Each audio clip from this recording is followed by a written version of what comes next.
part of the reason I'm on the air here, part of the reason why I have this channel is to refute myths with fact.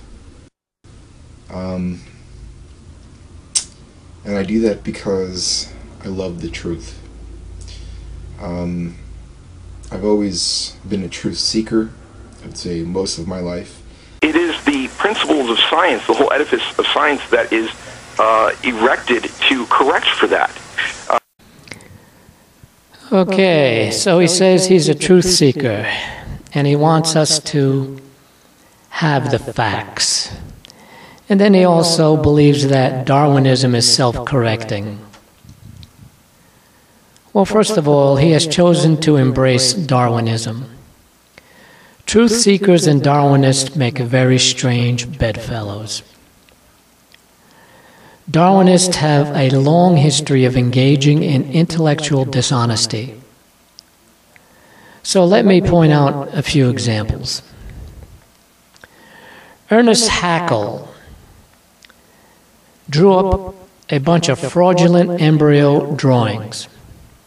And these drawings have appeared in biology textbooks for decades. And even Darwinists like the late Stephen Jay Gould had to express his embarrassment over the pathetic lack of so-called self-correction. Gould said this about Haeckel's drawings. We should not be surprised that Haeckel's drawings entered 19th century textbooks.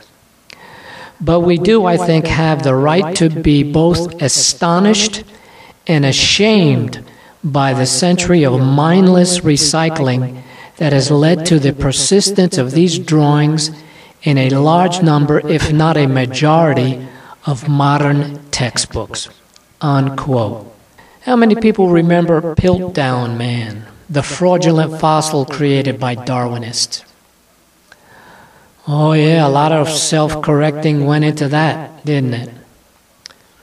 So much so that even PBS, who supports Darwinism, had to admit in one of their blogs that entire Darwinist careers were built supporting that fossil fraud.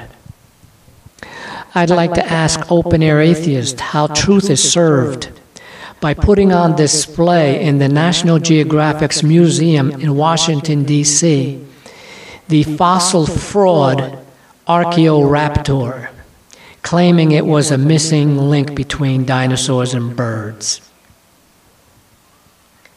How is truth served by having Richard Dawkins fabricate a story about a non-existent computer simulation model in connection with the work of Nielsen and Pelger on eye evolution, in a work entitled, Where'd You Get Those Papers?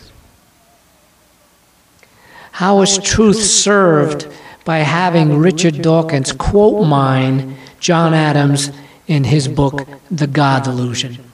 Obviously, Open Air Atheists, mentors, haven't informed him of those facts. Gee, I wonder why. In another video entitled WTF, Open Air Atheist puts up a picture of the death camps in Nazi Germany and asks the question, where was your God?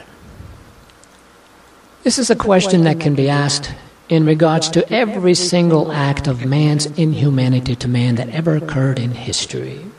Death, whenever it occurs, is treated by the atheists as being tragic. Of course, to them it is, because they do not believe in the afterlife and feel that death robs the person of a longer life that they could have enjoyed had not death occurred at the time in question. But to the believer in the afterlife and those who trust in God, death should not be a big deal. We are told not to sorrow for the dead like those who have no hope in God, because the dead have gone on to a much better place and are present with the Lord. Now that might sound like a cliche, but it's only a cliche for those who are weak in the faith or have no faith in God at all and have chosen to call God a liar. We can grieve because we miss them, but the grief should never be for them because they are a lot better off than we are who remain behind. No matter what amount of suffering was experienced here on this sin-cursed planet, it isn't even a blip on the screen of eternity. This is also true for those who die in natural disasters, die of diseases, accidents, whatever form of death that comes to them. But as for the Nazis and all the rest of the tyrants who caused so much pain and suffering and death, they will have their day in front of God. And God has promised, "Vengeance is mine, saith the Lord, I will repay." Tyrants and butchers are not the only ones who will stand in front of God at Judgment Day. Perhaps God will show us some of this that went on during our lives and ask, what did we do about it? He might remind us that He provided us with all the resources that we need to feed, clothe, and shelter every person that ever lived. He might also ask why we chose to ignore those problems and instead chose to squander those resources on things like this. Spending several $1 billion a year to pay these people to play games. Spent several $1 trillion to build these. Spent hundreds of millions of dollars each year in search of these. Spend millions of dollars each year buying CDs from people like these to fill the airwaves with vulgar music. How many trillions of dollars has the world's government spent on building these? Oh, I could go on, but I think I made my point.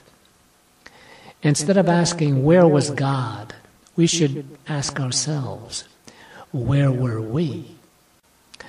I would suggest that Open Air Atheist return to the fold of believers, rather than to continue to regurgitate the atheistic talking points that he has been spoon-fed and has gullibly swallowed hook, line, and sinker. He may have questions, as all people have questions, but those questions do have answers. It's just a question of whether or not you're willing to accept those answers or not. Thanks for listening, YouTubers, and until the next time, Lord willing, there is a next time. May God richly bless you in the short time that you have left in this life, and I pray you are prepared for the next.